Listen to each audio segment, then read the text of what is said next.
You want me to start it, Mr. Belushi? Let's start the fight. All right. Let's do it. Let's do it.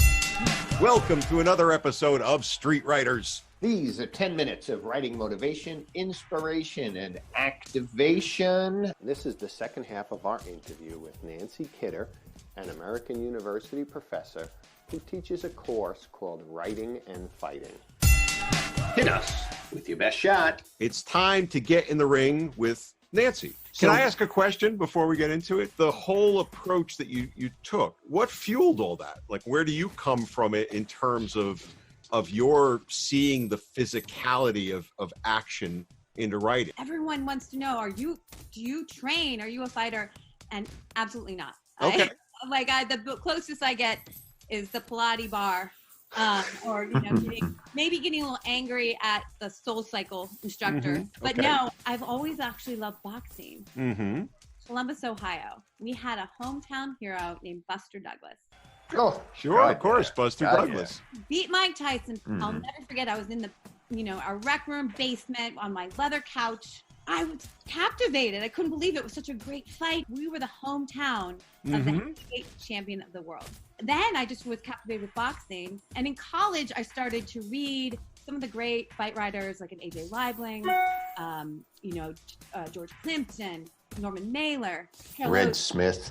Yes. Yeah. Oh, great. And especially that golden age or early age, even before them, they had to use words because other than when radio came along, that was the only way they could really know what was going on, the action. So they used such great action verbs and figurative language. They had to describe the fight. They had to show how meaningful it was. They had to describe the narrative, the background.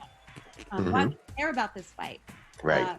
What city he's fighting out of. So I started getting into that. And then I started to also see mixed martial arts when I was getting my MFA. My husband was obsessed with Conor McGregor, and I kept on talking about the TV. I also saw how women were. Ronda Rousey in 2015 gained more money through her purses and everything she was doing than any other fighter. And for a woman to transcend that pay wage in a sport that was masculine and male dominated for so long, I was compelled and fascinated. And then, when you get into a passion, you start, it's everywhere. It's everywhere. Everything. I started rewatching Rocky, and then really understanding how fighting can be a vehicle to learn rhetorical techniques in writing because it uses, in terms of reporting, this narrative, storytelling. And then I also saw how you could use it as a vehicle to kind of unpack society. You can look at race. You can look at religion. I mean, Muhammad Ali, it's just everything. And you guys asked how old my students are because there are a lot of freshmen in my class. 2001 was the year they were born. I know. Oh, man. I just gained another wrinkle thinking about that. Exactly. But often they only know one side to Muhammad Ali. They think of him as a hero, as someone they saw and their parents talk about, but they don't really understand what his journey from going from Cassius Clay and beating Sonny Liston and then joining Nation of Islam and then dodging the draft and then the 70s to have his 3, fight of the century, which involved geopolitics. It's everything. So politics, marketing, everything. I mean, the way he promoted himself. It's really interesting for them to take him and understand that he's complicated. Right. It's not something black and white. Yes, he's a hero, but he was vilified at one time. And they see that also with Jack Johnson, and we go through other things. So it's an interest because I feel like you can do this with a lot of different fields, but fighting is something that I really think it attracts. It has a storyline like no other. I could go on and on about the rags to riches story that we see in it, the underdog. If we really wanted to look at the compelling storylines that go into it, you look at Max Schmeling versus Joe Louis, or Max Schmeling versus Braddock, Cinderella Man, techniques you can use that you get out of it, learning the rhetorical devices that fight writers use. Do we get credits now for your course, or at least this count as like auditing it, or something? So we want to talk about what you're working on and anything that you want to promote, speak to that's going on. Yes, and start by telling us your website. Writeandfight.com. It has my syllabus. It has my reading list. One thing I just did was I did a MMA media symposium. It was really compelling, fascinating. We had interesting topics because we're talking about the changes in media. Right.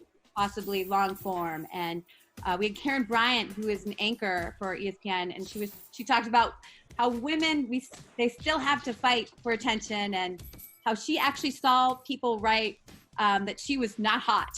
So very candid explorations on negativity in the press with fighters. That'll be up on my website, a video, but you can also go to my Twitter to see a live stream of it. That's Cool. great. And what's your Twitter feed? My Twitter is Nancy Ann Kidder. It's NancyAnnKidder. And if I have one more shout out, Please. I'm working with this company. It's a nonprofit called Books at Work.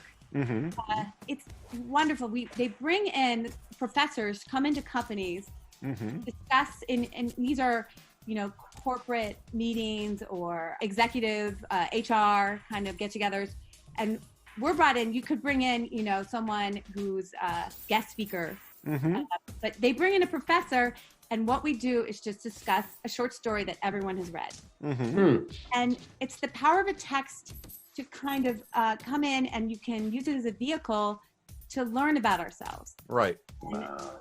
It's the power of storytelling, right? Nice. Amazing. I've done everything from Flowers to Algernon, which it was great to revisit. I mean, we've all read that, but to kind of understand how it connects to us now and what it means about being a human and what we're doing in terms of science and all that. We did Jess Walter's Anything Helps, which brought up a lot of issues. We've done Stegner, we've done Ken Liu, who is a speculative science fiction. Yeah. I love him. Yeah. Yes, amazing. And how wonderful for people who have never read him, come in and you're with your other colleagues at work, and you have to understand, well, what does it mean to be human or a robot?